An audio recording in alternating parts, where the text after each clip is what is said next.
He's younger than 26, boys and girls. We're not going to say his age, but yes, indeed. Greetings. Oh, salutations, respect, and love. I am Scott. You, my dear friends, have wandered onto the Prog Corner. In fact, you've wandered onto the #1 live Sunday prog stream, the only live weekly prog show on the internet. It's right here. And I've got a good episode for you today. As per usual, my co-host, Cody, how you doing today?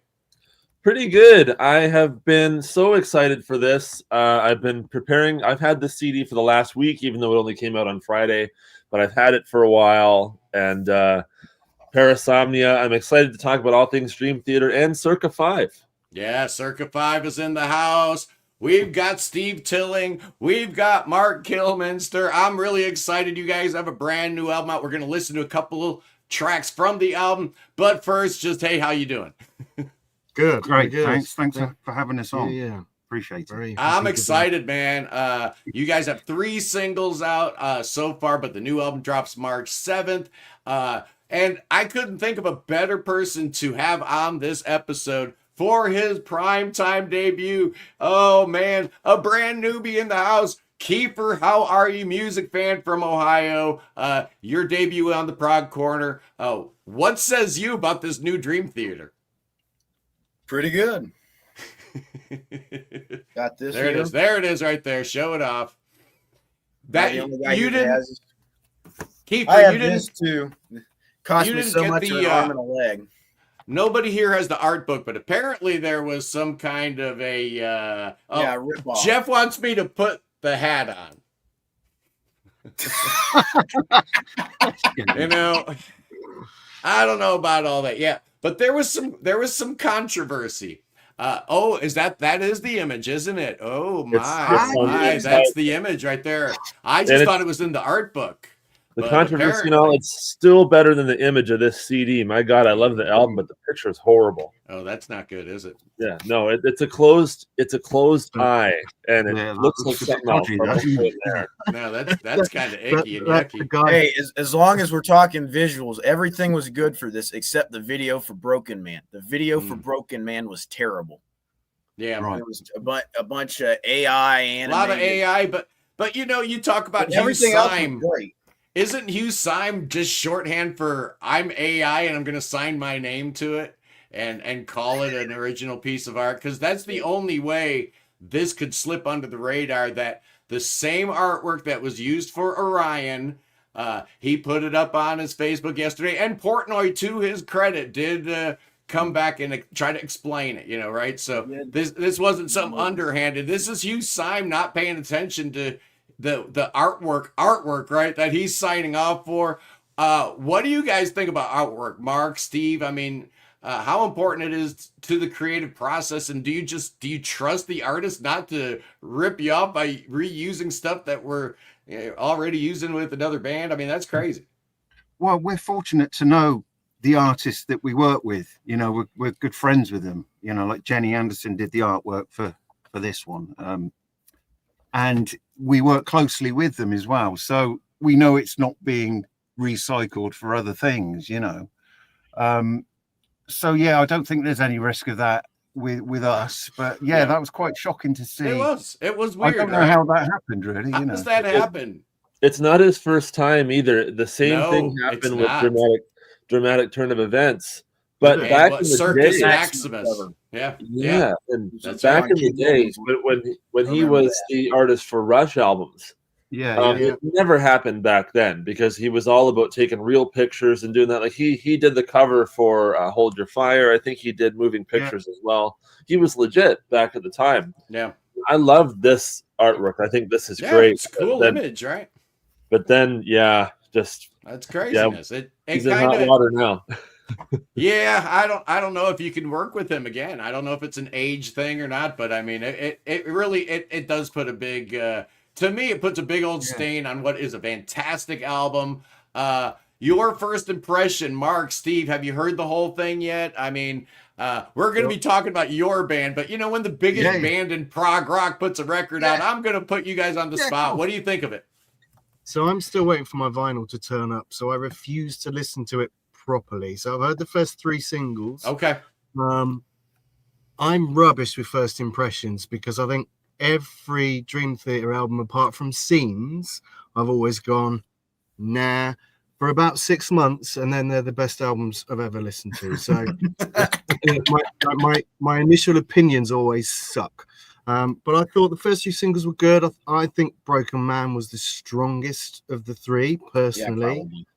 Yeah, I think probably Night Terror was, I wouldn't say the weakest. It was the one that I felt the chorus didn't really hold it for me as much. But so I need to listen to it in a whole for about 6 months, and then I'll let you know if it's any good. Yeah, and the best music's kind of like that, right? You can't really tell on a first or second impression, but that's what we're doing anyway. It came out Friday, you know. We got to take our first and second impressions. I was fortunate enough. I was one of the very few that got a good advanced copy like 3 weeks before it came out. So I was ready to talk about it, man. I was bursting at the seams. I think it's fantastic. I think it holds up with their better work. Is it their best album? No. But, you know, if you did a ranking, where do you think it would land, Kiefer? For you right now, I nostalgia. Well, I'm not nostalgic. It came out 2 days ago. And maybe it's just I'm a younger fan. It went up to top 3 pretty easy. Nice. Partially, at least partially, because it's a very tight album. Yeah. There's nothing on, even Are We Dreaming, as far as an interlude goes. It's great. And it's an interlude. It's 1 minute and 25 seconds or however long it is. With these guys, my top 3 right now are probably this, Images and Words, and Train of Thought. Partially because they are just very tight albums and everything's in the right place. And all these albums have a distinct kind of vibe to them.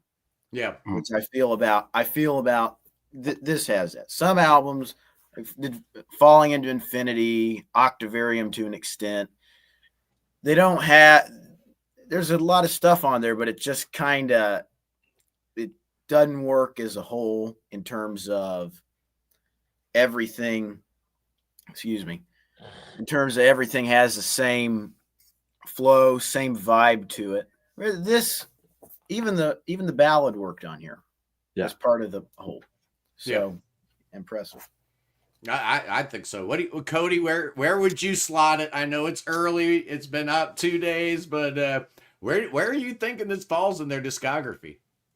Well, I got this a few days before its release.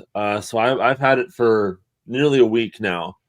And I remember your Facebook post, man. The minute you got it, look what I got. You were so happy. You were so excited. Like most expecting parents are when the baby arrives. The new Dream Theater arrived.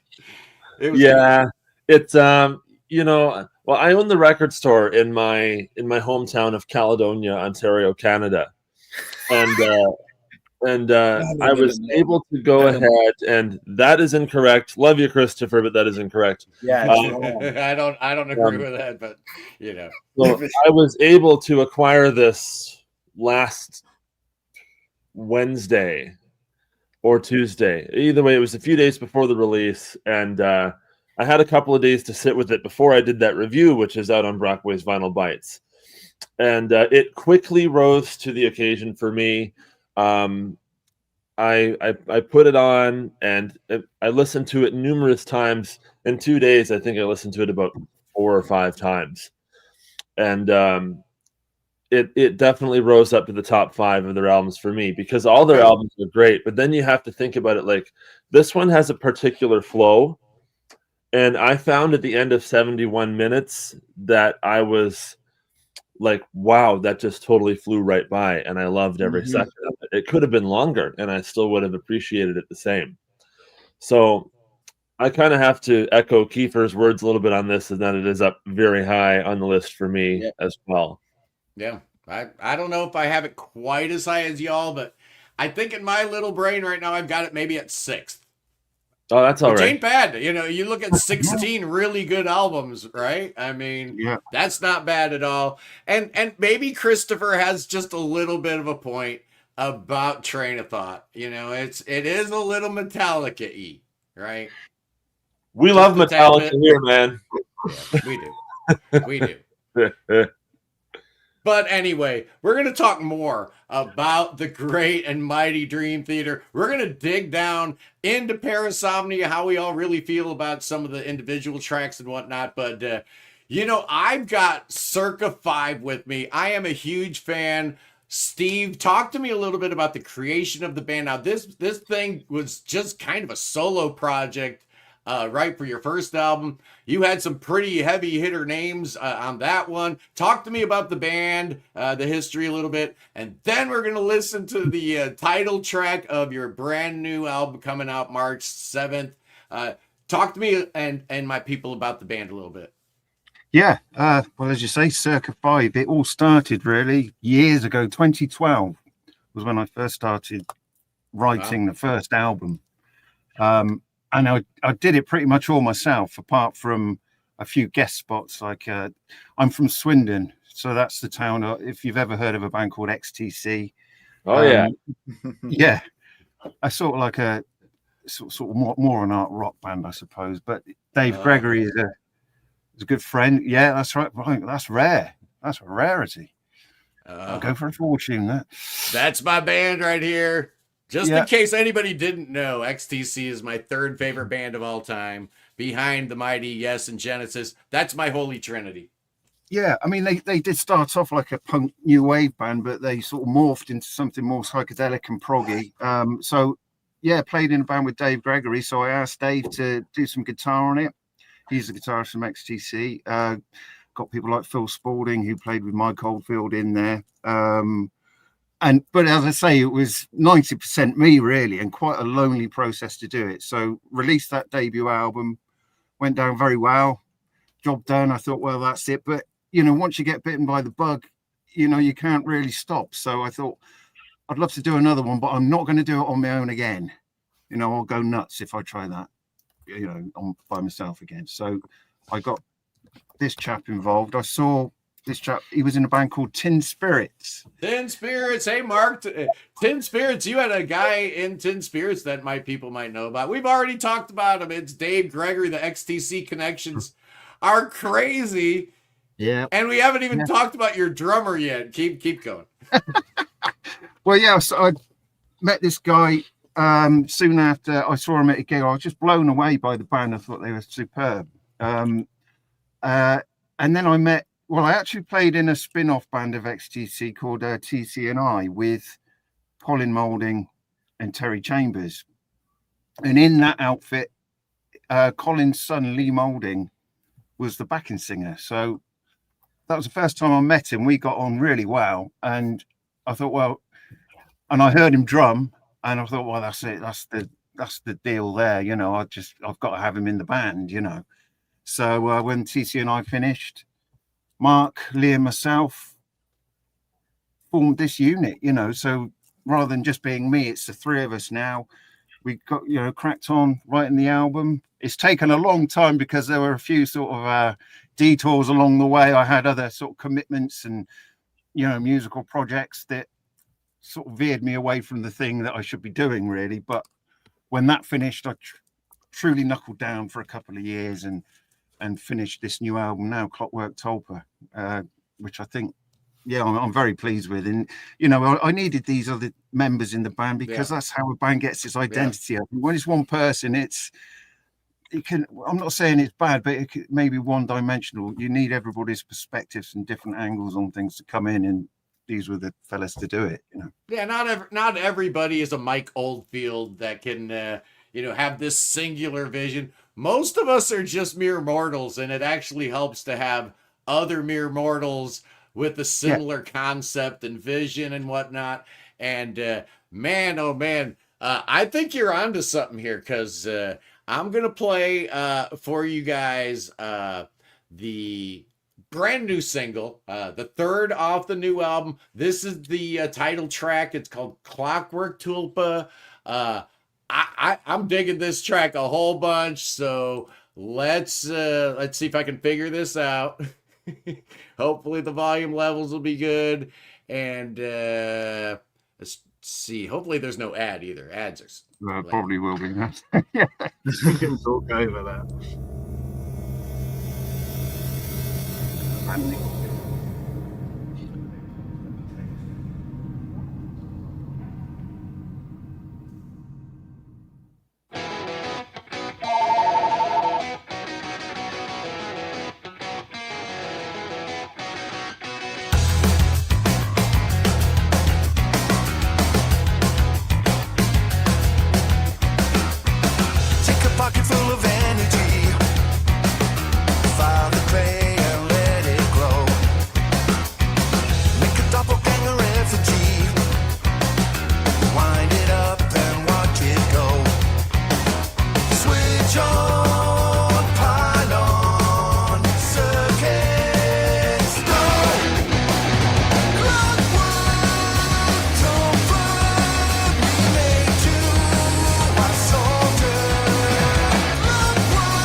Okay. Solid. Very nice. Okay. What y'all think about that, huh? You don't have to answer that question. Well, I want to know what kind of bass were you playing in that? It's a Jazz, Fender Jazz. Okay. Fender Okay. Jazz. The whole Yeah. album's done with a Fender Jazz, and I used to play Warwick basses for years, which I loved to play, but they fell apart. They really. Well, I shouldn't say this too much, but yeah. So I'm on Jazzes now. Yeah, Nice. It's That was a great, good song. great tone, right? I love the bass tone on that. Cool guitar work. Somebody in the comments said that it was Chris Cornell meets Weird Al. Probably next time, wouldn't it? Yeah. Yeah, I think that's it right there. Happy with that. I've got two radio shows based around prog rock music, and that would fit in perfectly with what I play. So that's really and that's and that's for all those people that need it doesn't have a keyboard player, it's not prog rock. Well, tell that to Beat playing all over the world to sold out houses. I don't think Steve Vai and Adrian Belew and them boys need a keyboard player to be Prog, or a Formal Horse, or Biffy Clyro. There's so many bands out there. Come on, stop it. That's prog rock right there. And I definitely detect a little XTC in there with the, the herky jerky guitar rhythms and stuff. And then when Lee turns to the side, I'm like, I don't see his dad in him. And then he turns to the side. I'm like, oh my God, he looks just like his dad, Colin. It's awesome. Really, really cool song. I love that. Now tell me a little bit about the writing process, how you wrote that thing, how it came about, because I love that track. Well, it's probably the rockiest. Well, it's under 3 minutes, which is unheard of for us. It take me longer to talk about it than the song lasts, really.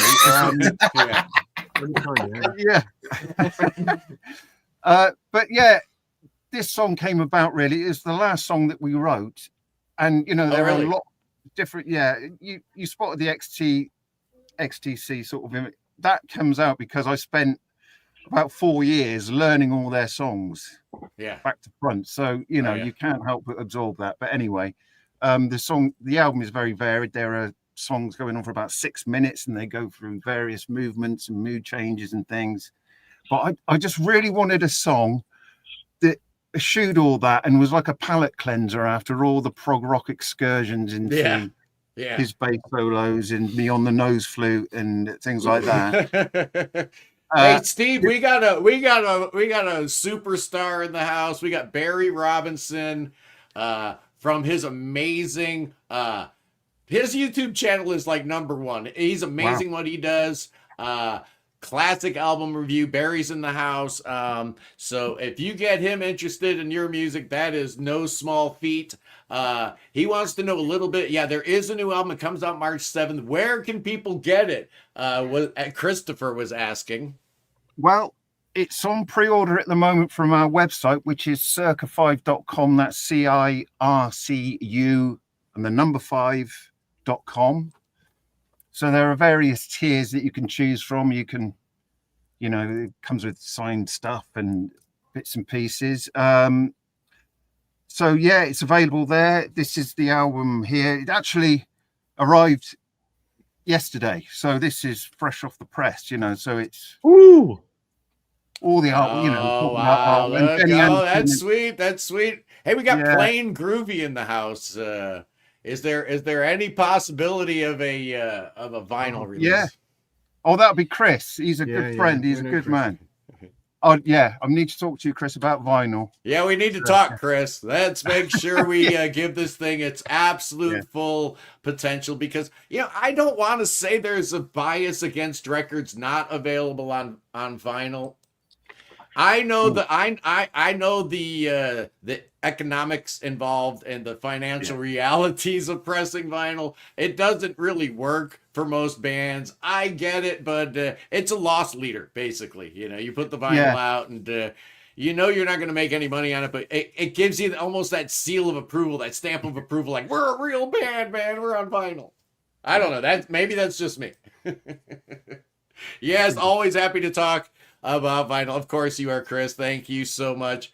But yeah, it's called Clockwork Tulpa. And before, I know we have branded this as the Dream Theater episode, but before we get into that, I kind of want to play another song. And I hope that's all right with you guys. Let's see if I get this queued up. File your taxes 100% free in the app if you didn't use us last year.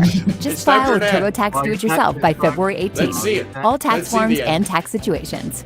Make the switch to TurboTax Do-It-Yourself and file free by February 18th. Hey, look, the Prog Corner is live.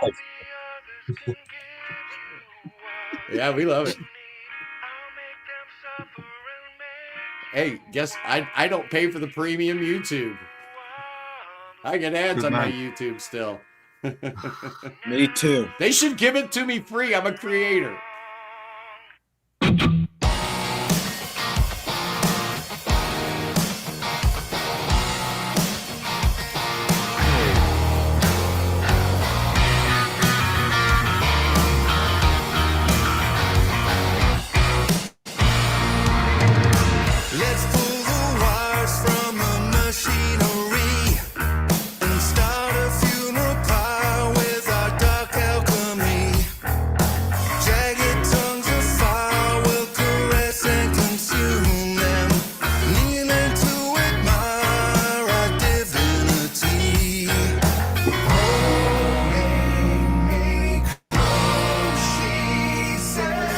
left to corrode an outmoded device. Middle of nowhere, Ohio. Reset the code and perfect your disguise. Programmed to oppress with no hope of redemption. Mechanical made of flesh, toy messiah will rise. Trust in the Lord Jesus. Break free from your skin machine. Let me be your Magdalene. Go back to your old routines. On with the show.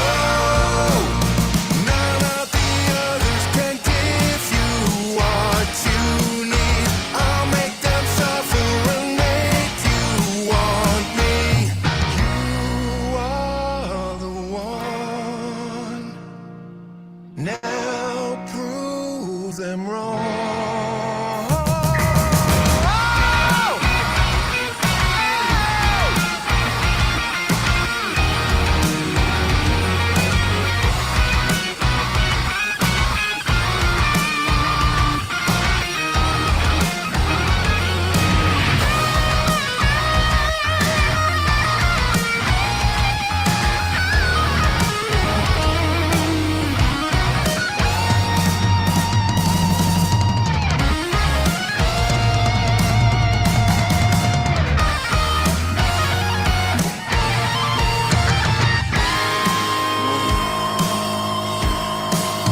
Let's pull the wires from the machinery and start a funeral pyre with a dark alchemy.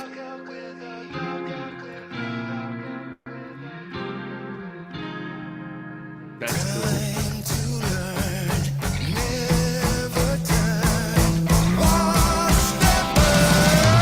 Free from your skin machine. Let me be your Magdalene. Go back to your old routines. On with the show.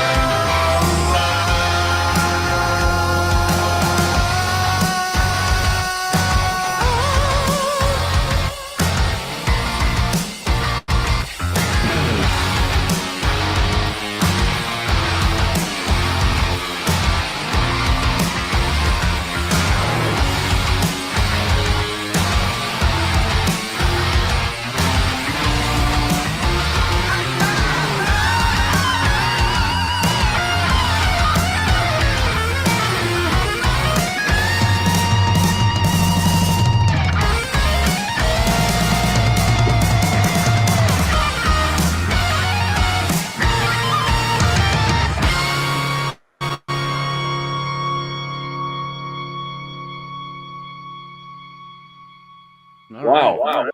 that was awesome. That song's awesome. You know, and it's totally different than the first track we listened to. And So it's got a whole different vibe.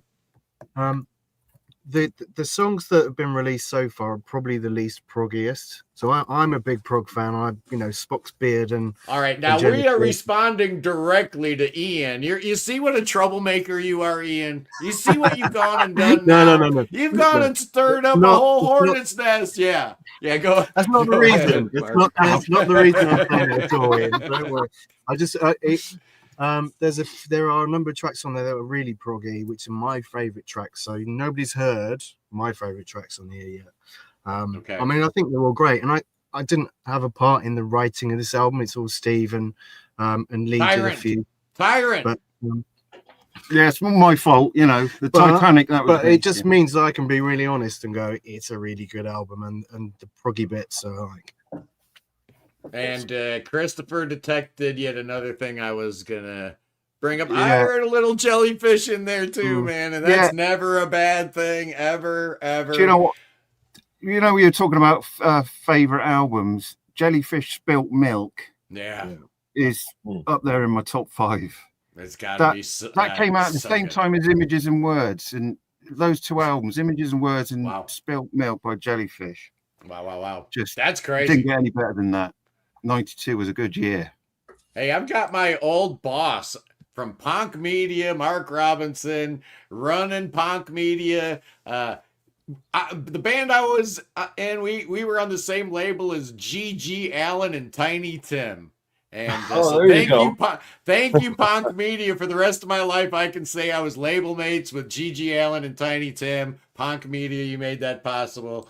And yes, Spilt Milk is absolutely brilliant. Love Jellyfish, masterpiece. And yeah. So we are really excited about the second album from Circa 5. Clockwork Tulpa. We just listened to a couple tracks off it. Who knows? Maybe we'll listen to the third single. I don't know, but I kind of want to get back into the whole, point of this video, which was Dream Theater. Cody, what's your favorite track off the new album? The Shadow Man Incident. Good answer. Oh yeah. Followed by Dead Asleep. The singles were awesome. I liked all. Did you watch my review before you did yours? Because I'm listening to it's like Cody and I were actually for once listening to the album almost like exactly the same. Like everything you said was like, yeah, I agree with that. Yeah, I agree with that. It's crazy because I completely agree. Those are my two favorite tracks also. I did not watch yours until after mine was posted. Really? And after I put mine up, I watched yours. I saw Pete Pardo's a few days before, and then I saw yours. And I love yours. And yours is great because you get into these, well, you being a guitar player, right, Scott? You get into all the talk about the modes and key signatures and all that. Yeah, what's super Phrygian anyway? Do we need to know what super Phrygian is? Isn't regular Phrygian enough? I mean, come on. Yes, I like that, and I liked your perspective on it. But we have very similar tastes, so it makes sense to me why we have the same two songs. And Tara's first song, so Tara listened to this about a day after I did, and we both agreed that I can't be in the room because I get too excited about it. So she's like, I'm gonna listen to this on my own. I'm gonna go away down to the man cave and listen to this on my own. And her favorite song is Dead Asleep. Oh wow! So it's good for Tara. But it's very important questions being posed by Space Camel. I think this is as relevant as it could be. Kiefer, you probably don't know a whole lot about Captain Beefheart, do you? I know the name and I know the zapper. Going the mighty question: safe as milk or spilt milk? I haven't heard either one. That's a good one, man. That's a good one. Jellyfish or Captain Beefheart? I don't like. I'm sorry. No. I love Captain Beefheart, but I'm going Jellyfish, man. That record's special. Alice in Blunderland. Oh, man, these people in the peanut gallery, they just get stranger and stranger. That's why I love doing the live show. And people get on me all the time. It's like, you ruined the whole experience by interacting with the peanut gallery, and I don't like it when you pop stuff like this. I'm going to do this right now. Are those the same I don't like that. That annoys me when you put that up there. It hurts my. What do you mean it hurts your eyes when I put a comment up? That's stupid. And Scott, I'm not going to change what I do, so just stop it. This is the whole point of doing a live show, so we can talk to the people that are actually here live. We want to incentivize people to watch the live show. It's every single Sunday, 11 a.m. Eastern, boys and girls. Hit the like button. That tricks the algorithm. There's more people watching this that have actually hit that like button. That shouldn't be. We need to turn that smile upside down, boys and girls. Mark, what was your first impression of those three singles? Were you thinking that there should have been more or less? Were you like feeling the Portnoy love automatically take a sip of your drink? That's a first mention of Mike Portnoy? Oh, crap. No, it wasn't. There was one earlier. Was there one? Okay, I'm like, what? 34 minutes in, here we go. The drinking game begins. So Night Terror. Night Terror, I thought when I first listened to it, wasn't anything new enough. As in, it's kind of things we'd heard before. Nothing wrong with it, but it wasn't the groundbreaking or anything like that. Exactly. Yeah. Broken Man, I thought was great because the guitar solo goes off in the jazz world, and it's like, whoa, where's that from? So I thought that was great. Yeah. Who said? Was that you, Kiefer? Yep. Very, very good. I definitely detect some little Steve Morse-isms in some of his playing there. Definitely. Yeah. And the last one I only listened quickly the other day, but it has all those references to our previous albums, done it, and all that kind of stuff, which is cool. But like I said, I'm really looking forward to listening to the last track. And my question is, where does that rank in epics? So if you pick the epics, where does the new one sit? Hold on, let me get a piece of paper and decide this, and you guys. Okay, here we All right, go. dude. Yeah, you Here do we go. that. You Well, know, I'm we've gonna- got our resident expert on hand, Kiefer, in case I hadn't mentioned. The big reason why he's on here is on his Facebook page, he's been going meticulously through every single Mike Portnoy and Neil Morris release. So if anybody's kind of oddly qualified, it's the youngest member of the panel. He's probably heard all this stuff more recently than any of us. Because a couple of the epics I haven't heard for quite a few years, and I don't think that's the case for Kiefer. What do you got? He's going to need longer. Where am I thinking this is in terms of epics I write down the names of all the epics? Okay. There are currently, as it stands, 9 Dream Theater epics, just so everybody's aware. Okay. Yeah. That sounds right. The only one I think there's an argument to be made, it's not a great song, is Illumination Theory. It's the one I never really cared for because it's too long. The other ones, I'm going to say I would probably put Shadow Man over everything except maybe Change of Seasons in Octavarium. Wow. It's pretty high up for me. No, that means it's beating the Count of Tuscany. Maybe Count of Tuscany, because I listened to the last song I listened to before I put Parasomnia on was the Count of Tuscany. Oh, yeah. Are you including In the Presence of Enemies as an epic or separate tracks? Yes, I'm going everything over 15 minutes so that I include it. Hold on. Here's the list. You got Change of Seasons, 6 Degrees, Octavarium, Presence of Enemies, Nightmare to Remember gets in at 16 minutes, Count of Tuscany, Illumination Theory, View from the Top of the World, Shadow Man Incident. Okay. So third, basically, is what you're saying at the minute? Yeah, probably. Okay. When I write these down and finalize it I may change that, but okay. So there's a question here in the comments from Sydney, and they said, "How do you feel about James LaBrie's Yeah, vocal?" Sydney's been absolutely on point. First of all, Sydney cited the 2 best songs on the album, and then went ahead and gave it the exact same score I did, which is a 9.5 out of 10, which I'm still feeling comfortable about.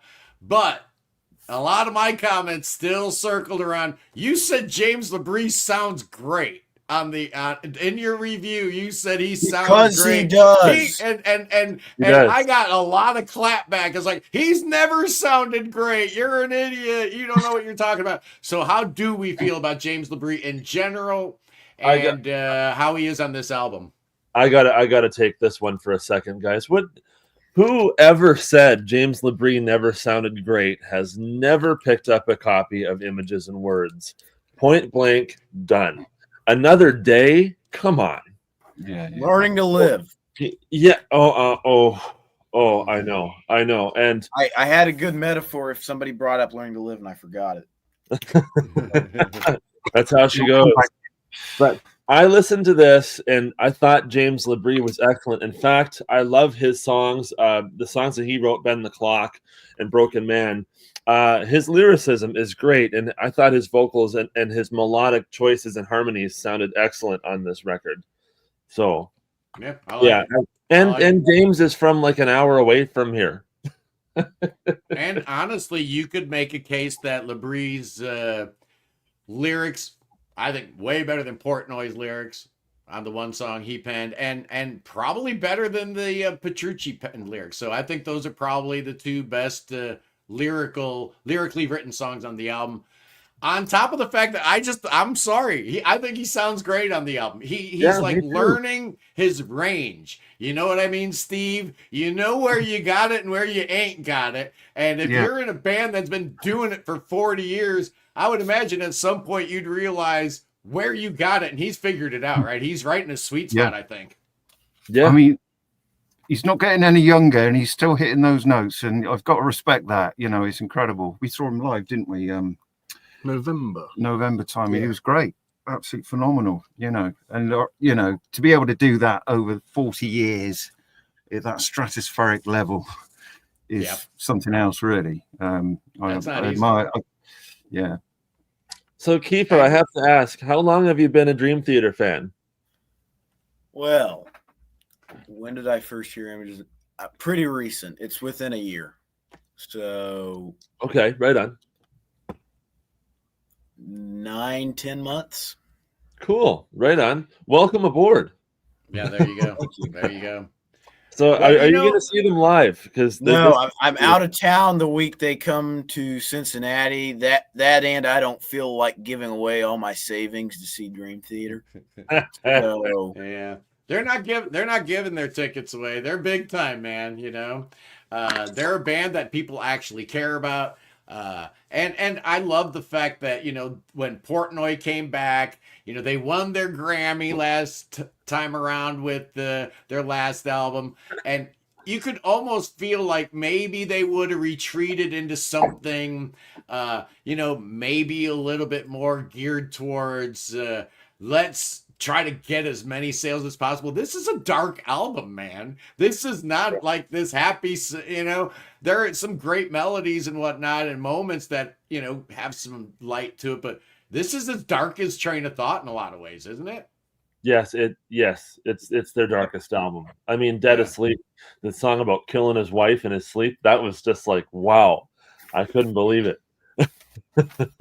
Sydney's on fire, wants to know about Petrucci as a guitarist, and I think Steve might be able to handle this one best. What do you think about that guy? Do you think he's got an unfair advantage because he's playing that guitar with all them extra strings and whatnot? Yeah, I mean, give it 2 years, it'll be quite decent. You know, just give him a bit of time.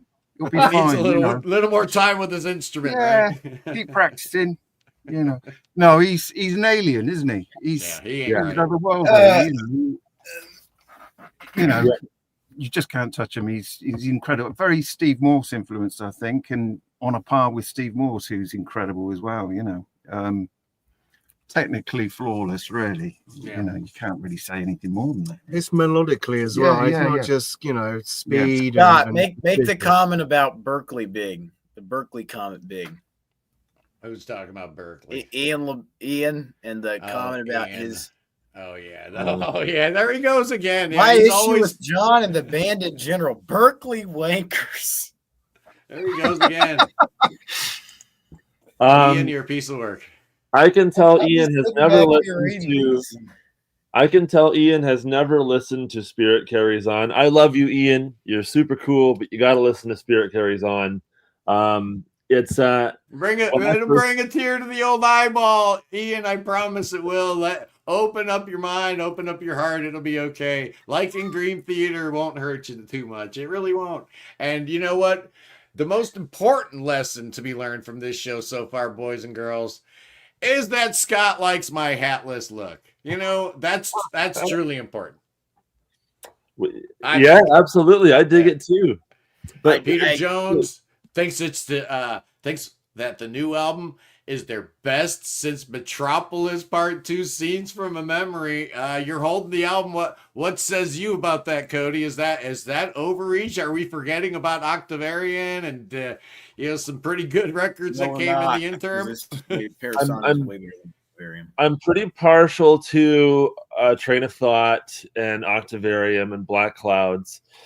And even some of the Mangini stuff I really like, but you know what? This album is it's the gold standard, right? It really is. It is one of the quintessential progressive albums, whether it's rock or metal, of all time. And to me, I just think this album is fantastic. The first song I ever heard from this was The Spirit Carries On.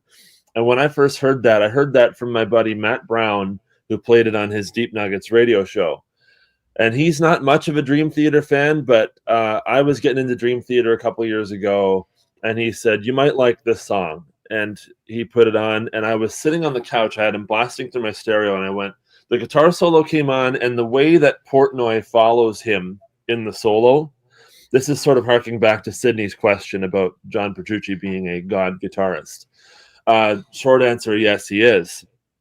When I first heard that guitar solo, I was convinced, and then James coming out of that, and the safe in the light that surrounds me, and that big high note that he sings at the end of that, I was like, oh my god, I think I've just heard the best song I've ever heard in my life. I was gobsmacked, and and then going back and listening to the whole album and digesting it in full the way it is, it's like, oh yeah. So it is the gold standard. It's tied as my favorite Dream Theater album with Train of Thought, and this is not far behind now.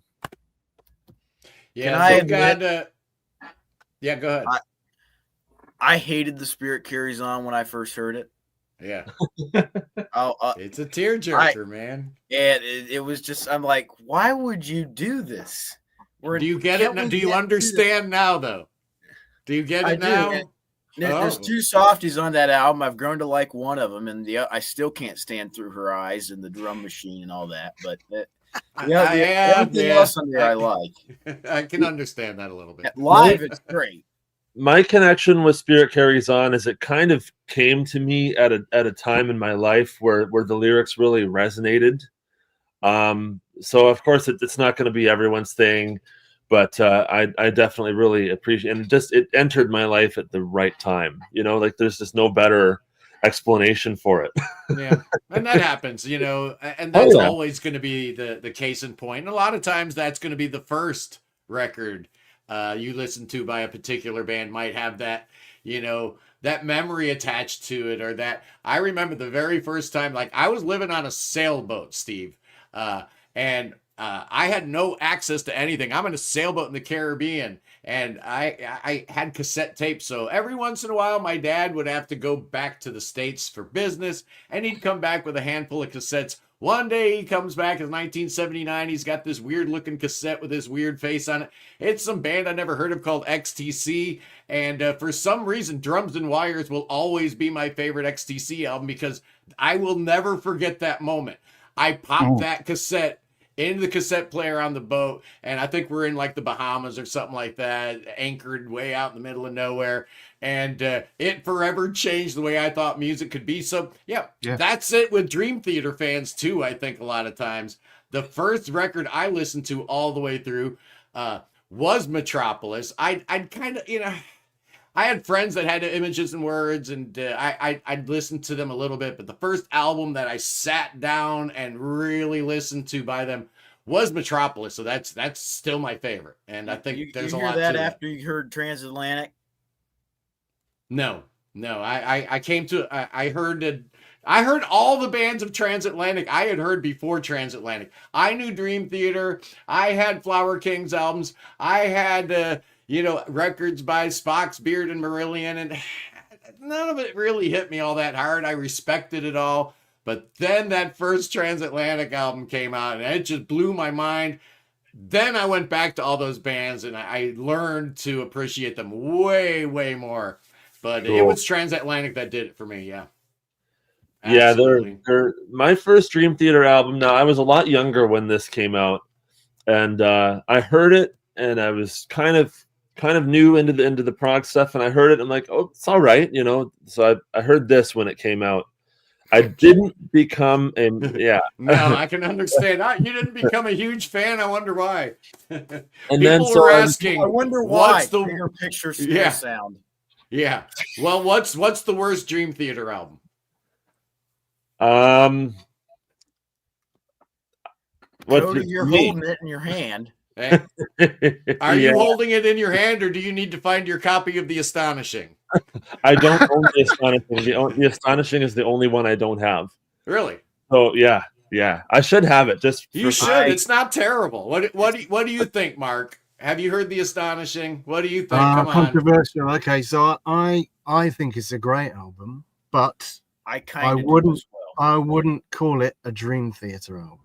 I also would call it a Dream Theater album. Yeah. it is Dream Theater performs the Astonishing, right? I like that. So you can't class it as a Dream Theater album, because if you're a solid Dream Theater fan, you probably hate it, and we know most people do. But as a piece of music with those guys playing it, I think it's incredible. It's Dream Theater plays insert Disney princess movie named here. Kind of. It's very Disney, isn't it? Dream Theater plays Sophia the First. Yeah. I've not heard leave it. Charlie alone, man. Charlie's not here to defend himself no more. So we're gonna leave the first Dream Theater album out of this. I like most of the Astonishings. It's way too long. But there are times in it that just make me laugh out loud, like the machine noises. And then there's that part where the dude goes in front of the kid from Ravenskill or wherever it's called, goes in front of Lord Nefarious, and he plays his music. And then everybody starts clapping, but it sounds like the applause noise from a Disney princess thing. It's hilarious. Yeah. And then the military band comes in and plays that stupid tune that just makes me laugh. Somebody should play that on a kazoo. That would be awesome if somebody played that theme from the Astonishing. That's track 5 on this. There you go. There you go. We got people from Italy checking in. How are you? GGPR all the way from Italy. Ian, we love you. We absolutely need you back on the Prog Corner soon. Rhyme Signatures, one of the better YouTube channels out there. Check them out if you don't already know. Of course, you already know. My people know where the good stuff is here on the internet, and you're gonna find it right here. And you know what, guys? Do we feel like one more song? Yeah, we do.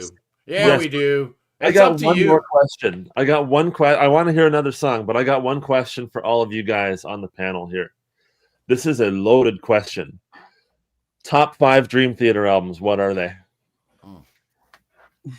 Steve, I'll go. Mark. I'll go. Stings is my top. Oh man, Awake, Images, Distance Over Time. Ooh, nice. Love that album. That's underrated. One left. 6 Degrees. 6 Degrees. Nice. Every album was a banger on that list. Yeah, that's a good one. You got a list, Steve? Well, I've got to be honest. I sort of fell off the Dream Theater scene around Train of Thought, and I don't know why that was. Maybe they got too heavy for me. Oh, whatever. But I think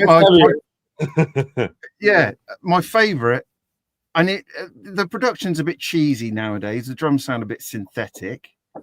But my favorite, I think, is Images and Words. Just for the melodies are just fantastic on that record. I'm a melody man, you see. Yeah. I like a good tune, and that has great melodies for me. Awake was another strong one, but it's very difficult to rank them because they always deliver the goods, really. Even at their worst spots, they're always like they're all different albums as well. Every album's different, right? Yeah. Agree. And that's the sign of a great band is that every album, even though you can tell right away it's band X or Y or Z, yet still every album has its own like little personality and whatnot. Keeper, you got a top 5 for me? Yeah, I'd like to point out that last night I was listening. I came up with these 2 pages of notes on the album and never used them. Of course not. It's the Prog Corner, man. We just talk about music. Notes are pointless. I'm thinking here. I thought about this a lot yesterday. Number 5 is probably 6 Degrees, just because it's amazing. It's their only varied album that works as a whole for me. Yeah, there you go. Perfect. The other ones that like Octavarium, I can't. Why would you want to go from Root of All Evil to Sacrifice Sons, which is not my favorite Dream Theater song? Well, hopefully you'll get into music theory and stuff, because that to me the unity of Octavarium has nothing to do with thematic and stuff. Once you train your ear and you start getting into music theory, and I know you will, because I know how your brain is working, Kiefer. I know you're going to be right there. You're going to get it one day. I am one of those annoying humans who has perfect pitch. Oh, do you? Okay. And I had to separate myself from the entire Parasomnia listening trend. Yeah. All right. If I keep going on this long about every album, we'll be here till 3 Yeah, don't do that. 3. Number 4, I'm going to go controversial. I'm going to go Scenes. I love it. On some days, it's my favorite Dream Theater album. If you check my Facebook page, it does say it's my favorite Dream Theater album. But I was thinking back, I don't really care for Through Her Eyes and that goofy little drum machine. Mm-hmm. And then other than that, it's like a 98 out of 100, which is basically 5 out of 5 stars. Number 3, what do I want to get? Train of Thought. It's just the 1, 2, 3, 4 punch of As I Am, This Dying Soul, Endless Sacrifice, Honor Thy Father. And I almost feel like they repeated that on Parasomnia, because I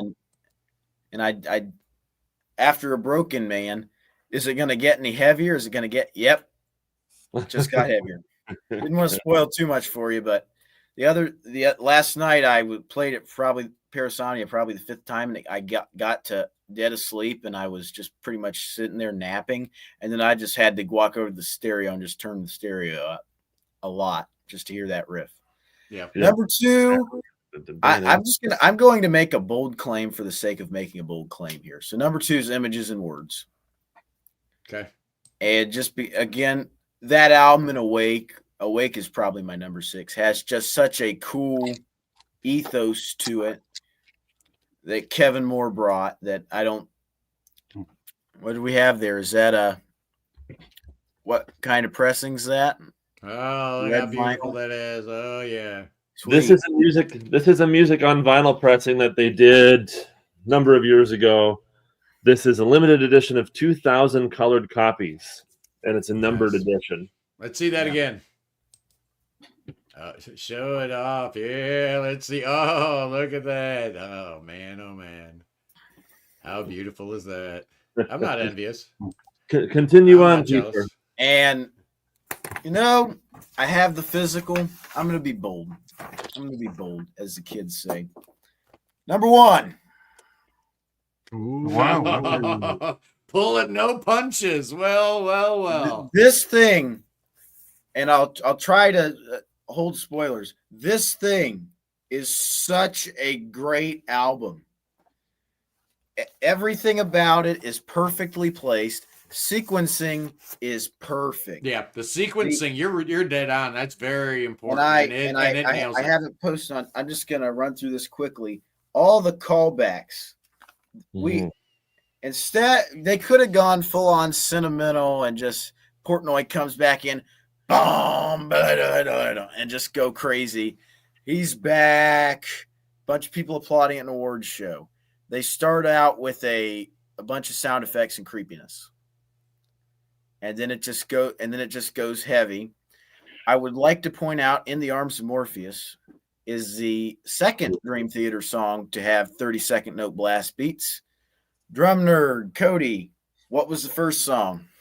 This one. Nightmare to Remember, which was the first song on the last album, and then the first song on the next album has blast beats.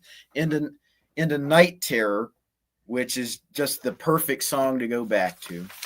Then you have Broken Man, which is, it has the organ solo, which is great. The synth solo, which is great. The Steve Morse guitar solo is great. And then it's not going to get any heavier. It's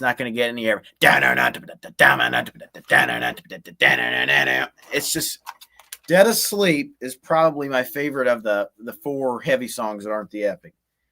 And I noticed a lot of structural similarity to Night Terror about that, and the orchestral choral patches on that song that Rudis had were great. Not a ton of solos, but man, that song just smokes.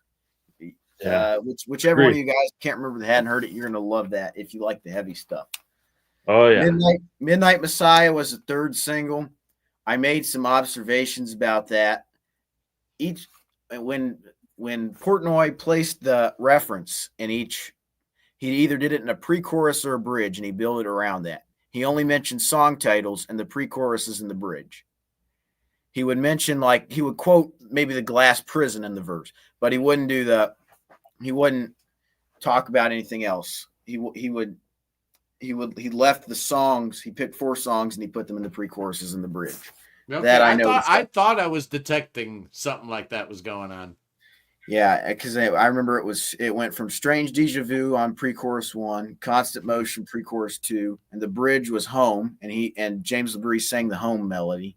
All right. And This Dying Soul was bridge 3, and it's the guitar organ thing in that was just great. Are We Dreaming? As far as interludes go, it's pretty good. Oh, I love it. Prog metal bands have been known to do that better than prog rock bands. I think the interludes. I heard about on Sea of Tranquility on Into Proxy. I heard about an album where there was one of those atmospheric intros that went on for 5 minutes at the beginning of 5 minutes at the beginning of an album, and these guys keep it to what? Not even a whole minute. Bend the clock. Bend the clock. Unquestionably the greatest Dream Theater ballad ever. Fight Me, You're Wrong. When it goes into the second verse, it almost reminds me of that moment in About to Crash after when the guitar comes in. The guitar tone and Bend the Clock is probably the greatest Petrucci tone I've ever heard. It's so on point, the tone. And then when it gets heavy in the second verse and the 7-8-8-8 it's just so awesome. It sounds like he almost just plugged his guitar into an amp. Yeah. Then you have that. I mean, what a concept. It was actually like a beautiful guitar tone, unprocessed, just sounded so the power of that piano too. And I just noticed this last listen when that drum, that hi-hat thing that Portnoy does before that Portnoy does. I got to say it again. Oh God, Scott, you're not required to. Yeah, I am. Does before the second verse. Trying to do something sounds like a clock ticking. I just noticed that. It took me a little bit, and then after the bridge, holy crap, that guitar solo. Yeah. I know. Yeah, it's one thing being able to play really, really fast. It's another thing being able to play really, really fast with a really interesting arrangement of notes. But to do it really, really fast with a very, very interesting arrangement of notes, but to also do it with feeling, I mean, just stop. That solo and Bend the Clock. That solo reminded me a lot of Steve Rothery's solo in Easter by Marillion. Yeah. Little Easter, maybe, yeah. I hear it. Now, have you guys seen the footage of Dream Theater playing Easter with? I have. Yeah. I am still mad at whoever edited that because they didn't do the whole song. They cut it out, and then they Steve Howe. Yeah, then there's like talking. He's Steve Howe, but this is Easter. So Then this is my notes on the epic. Okay. What's the abbreviated version? I had to divide it up into 9 sections just because, like the Count of Tuscany, they didn't do movements for this. And that musical box starts, and then after a few listens, I'm like, holy crap, Portnoy's playing the same drum parts that he played in the Name of God. It's the exact same drum part over top of this riff. Yep. I noticed that too. And seven times into the riff, it just goes into on the upbeat, the crash, and it's so good. And then it goes into that thing, jump, bump, bump, bump, bump. It's so perfect. And then they get out of that. I have to point this out because it's so awesome. John Mayung does the bass slide into the main thing, which is just awesome. This is where the silent man gets unleashed. You hear Mayung a lot on this track. Yeah, you do. More than I've heard. More than I've heard in a bit. Yeah. It goes into what I call the Pink Floyd meets Steely Dan section. Yeah. Which then fades into the heavier, quicker part, and that's where that theme, that lyrical theme from "In the Arms of Morpheus" is mentioned. I was alerted by my grandmother that Dream Theater ripped off Ronnie Milsap with that melody at the end of "In the Arms of Morpheus," and he never saw it coming.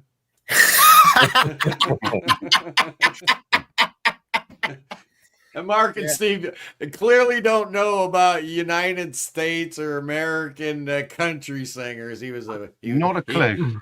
He was blind. I see. I see. Yeah, that was a horrible joke. Bad host. Continue, Keeper. Wrap it up because I want to listen to another song from Circa 5. I'm almost done. Then there's that 5-minute Return to Forever section, which is becoming my favorite Dream Theater moment ever, where they start going Return to Forever. And hearing Jordan play like Chick, and then Petrucci play like Al Di Meola is great. Then it fades into that, or not fades, it goes into that ending, which kind of reminds me of the Razor's Edge from Octavarium. I can just imagine after LaBrie's done singing that, I can imagine John Petrucci going out center stage, like on the videos, playing Octavarium and playing that solo, and everybody sitting there going, yeah. And then Portnoy does that drum fill out, and then it just goes up, and then you hear the same stuff you heard at the beginning, and then it goes, wake up. Yeah, are we going to get continuations? Is the next album going to start with that? Yeah, live. I hear they're doing this whole thing live on the next tour. The first song they better play 6:00 right after they get done playing Parasomnia. There you go. Yeah, that's a good point. I yield my time. Yeah, very good. The chairman accepts that from the gentleman from Ohio, very graciously so. Hey, let's squeeze another track in, shall we? Yeah, I want to hear it. What are we going to listen to? What's the next song? March 7th it comes out, right? Freakshow Train. That's what we want to hear. Yeah, Freakshow Train. We're going to be out Prog by Dream Theater. If you like to eat healthy, this might be the craziest deal. I don't like to eat healthy, just so you know. I don't. Me neither. I'm paying for it now. Me too. Oh, that's awesome. That's awesome. I'm not doing it, man. I refuse. I refuse to pay for the premium.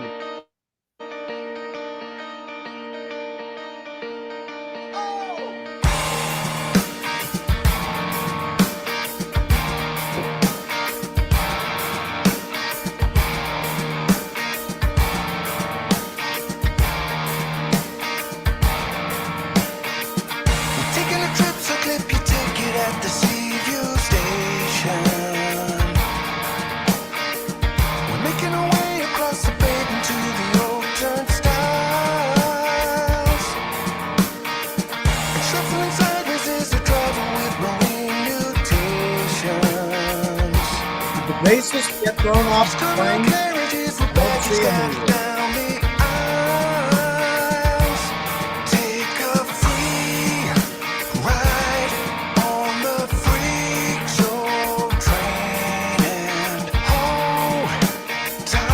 Mark off the train.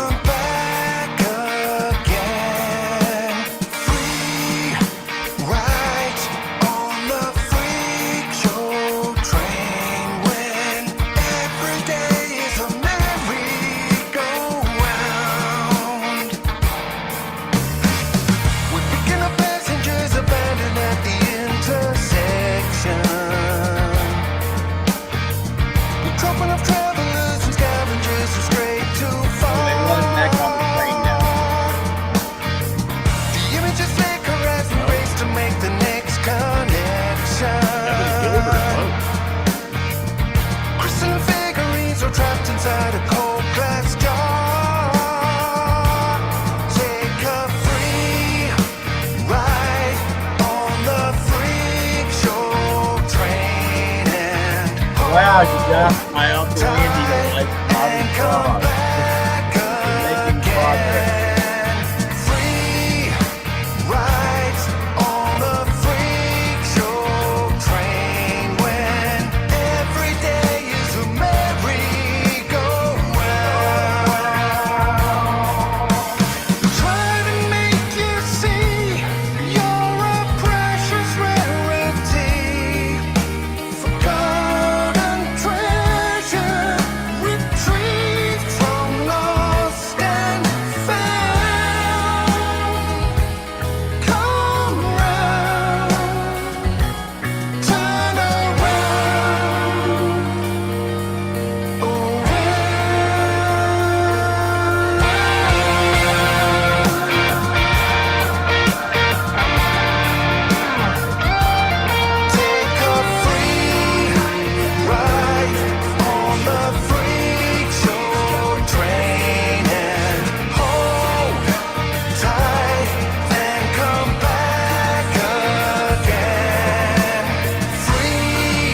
Very nice.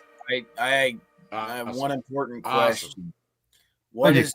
What is different about the Freak Show Train as opposed to the Todd Rundgren Utopia Freak Parade? Now there you go, the Freak Parade. Do you know what? I'm not even familiar. I song. love Todd Rundgren, but I don't know that song. I've got You to heard check it out. Utopia? Yeah. You ever heard Utopia? I've heard Utopia, yeah. Oh yeah, off First the debut album. The first album, That's the a one good that's track. A little bit. the one that sounds like you're underwater on the vinyl. Okay, You I'll know, check it out. I heard some people in the comments comparing it to the Tears for Fears, especially that last track. I think where people were getting that Kevin Gilbert kind of vibe. But man, I just couldn't get over that Dave Gregory guitar tone on those sweet little arpeggiated. Yeah. That sounded so good. And then, you're waiting forever for Mark's bass to show up, and he's not even on the train, man. It's like he wasn't even invited. It's all Lee and Steve. It's like, oh, I guess Mark is sitting this one out. And then finally, when that bass cuts in, wow, that's amazing. Super strong, awesome track, guys. You know what that means? Really good. You know what that means? Mark's normal. Yeah, Exactly. He was eating a kebab at the time. I couldn't get him back. Yeah. I was digging that Rosanna sort of Bernard Purdy, Ooh, Jeff Porcaro sort of. Yeah. I tell you, groove. Lee Moulding isn't here, the drummer, but that's his favorite ever drum recording that he's done. He did it in one take. We were all in there as a band playing it, and he just nailed it. And he still listen. It's like he's reached the pinnacle now. I mean, it's nothing like Mike Portnoy. You want to drink again? there you go. Yeah. But it's such a lovely feel, and he really did nail it on that old Lee. He's a great drummer. Yeah. Good catch, Cody, because the drum feel, the vibe, really nice on that track. I guess that Lee Moulding guy might be a keeper after all, huh? Yeah, I'll give him a chance. Like I say. It's one of those where I was listening to that and I could feel all the influences, but it's still it keeps its own originality and all that. But I can. I loved when I could hear the bass come in the first verse there. It was like, oh, and then I was getting all into the groove. And then because at first I was paying attention to the guitar and the vocals, and then the bass comes along, and now I'm listening to what the drums is doing. I'm like, oh, this sort of groove, that sort of Home at Last, Rosanna sort of thing, right? Very Purdy nice shuffle. Yeah, almost like a Purdy shuffle. It's time for me to announce what I would like to term this subgenre of prog. Okay. Some people, let's call it alt prog. Alt prog, okay. Alt prog, whatever. I just call it good music. And at the end of the day, my whole definition of prog, probably a little bit more forgiving, a little bit more big tent than other people, but I've always contended that the definition of prog rock is very simple. It's just music, only better. Exactly. That's it's it, man. Music that progresses. Yeah, and we got superstars in the house, superstars galore. Checking in late into the program is none other than the lead singer of the great and mighty Asia. It's Harry Whitley. We love you so much. Marital bliss and all that stuff. All our best wishes. And boys and girls, apparently, the people in Asia are working on a brand new album. How exciting is that, Cody? Very, very. No Carl Palmer, right? It'll be Virgil Donati. The new lineup with Donati, Harry Whitley, Jeff Downs. What a mighty crew they've got set up. Oh, we didn't even mention John Mitchell. Oh, come on, man! This is going to be an amazing record. Well, People are I'm happy to hear. You're sleeping on Asia at your own risk, man. You really are. I'm happy to hear anything that Harry Whitley is involved in. Yeah, absolutely. He's one of the good guys. We love him. There you are, Kiefer. Anyway, we're going a little bit long. We need to wrap this up. We listened to not one, not two, but three songs from the mighty Circa 5. Mark, Steve, thank you so much. I really appreciate it. Really excited for the new album dropping March 7th. It's called Clockwork Tulpa. Final words, guys. Just thanks for having us, really. It's been great. I love talking to you guys, and and talking about Dream Theater. Yeah. That's right. This was a Dream Theater episode. Yeah. Oops. To speak for this guy, this album is great. And if you like the songs that you've heard so far, I think the better ones are yet to come. So it's that way with the best bands, right? The best bands, you're not going to hear, Gates of Delirium on the radio. Yeah, come on, man. So these are the singles. There's one on here called Infinite Lucid Geometric Fever Dream. That sounds proggy, doesn't it? It doesn't get much proggier than that at all. Cody, right on time with the Prog magazine relayer cover. It's okay. I'll still promote Jerry Ewing and his cheap little rag that he's got going on over there in the UK. Yeah, the election was rigged, boys and girls. It was a rigged election. Yes, it was. I should have at least placed in the unsung hero category. It's an absolute disgrace. What? You can, if you're from the UK, you can vote 100 times, but if you're from the US, you only get once a day. I know what the game is, Jerry Ewing. I spot a rat. I can smell a rat. Is this final proof that UK Prague is better? You know what I was really happy about? You know what I was really happy about with this magazine, though, is that our boys, Charlie Bramald and company from Ghost of the Machine, got mentioned right on Charlie Bramald. Not only are they there, but Charlie placed in the critics, the readers poll, best male vocalist, Charlie Bramald. Congratulations. And well-deserved. Absolutely. Rita K. Drew from Bandwagon USA she placed an unsung hero, so I can't be too upset. Rita K. doing all that great work for all our favorite bands, such as Mythologic, Scott G. Davis, and all the great bands that they are distributing and helping promote over there at Bandwagon USA, because the USA needs a distribution source, right? We can't just count on Ken Golden and Greg Walker to do all the heavy lifting. We need some help. We need distribution. So with that in mind, Mark, Steve, how can my people get a hold of your CD? Well, it's on our website at the moment. It will be going through various distribution channels from the 7th of March onwards. But at the moment, it's available. Pre-order it, website circa5.com, CIRCU5.com, and that all includes shipping. So no matter where you are in the world, that's the price you see. That's the price it's going to be delivered to your door. So I'm excited, boys and girls. I know my people are excited. Hopefully you'll all jump on this thing, purchase it, because I said so, and that's how we work. Kiefer, how'd you like your first trip in the Prog Corner? Was that fun for you? Yeah, it was pretty good. It was a lot of fun. I forgot to mention the line I came up with about Parasomnia, which was Portnoy placed more Easter eggs on that thing than Peter Cottontail on acid, which is. I'm glad you remembered it, because that's actually pretty good. Yeah, and Cody, what?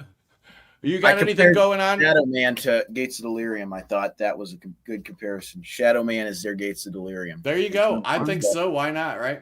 Yeah. Cody, what's going on with you? Any new drum tracks you're gonna be putting up for the people?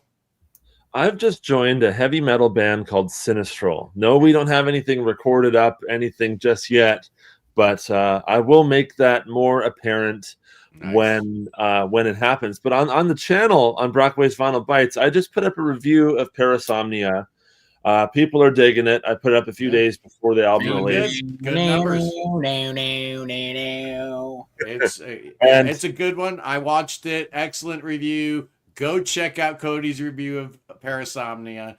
He did a better job than me. Don't watch mine. Watch his. He did on account of he was willing to give it a 10 out of 10. That's right. I couldn't quite go there. Couldn't quite go 10 out of 10. But next week on the program, boys and girls, you do not want to miss next week's Sunday Live Prog stream. No, you don't. You absolutely do not. Live from Bangkok, Thailand, it's John Bagel and pattern-seeking animals. Yes, they have fled the friendly confines of Inside Out. Is there life after Inside Out music? That's the question that we are going to ask. Inquiring minds need to know this because Thomas Weber, he's only signing metal bands now, right? Because if you got a band that sounds like that, you better have been around since the 70s, because Inside Out ain't looking at you anymore, and that's all right. Because our boys, Pattern Seeking Animals, have found a brand new home at Giant Electric P. Yes, thank you so much, IQ and all those great folks over there, taking care of the great prog rock, and they're not ignoring the American market like,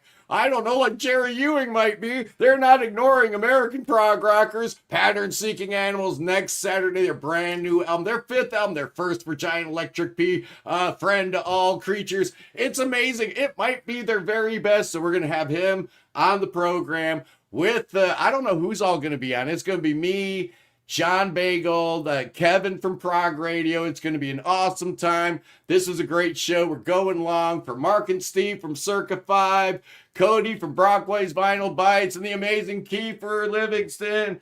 Great job, everybody. God save the king. Oh, bring out the snake. Save that king. Save him. Oh, no. Oh, God save King Chucky. Oh, he needs saving right now. We're going to dance with snakes, and I'll see you tomorrow. Peace.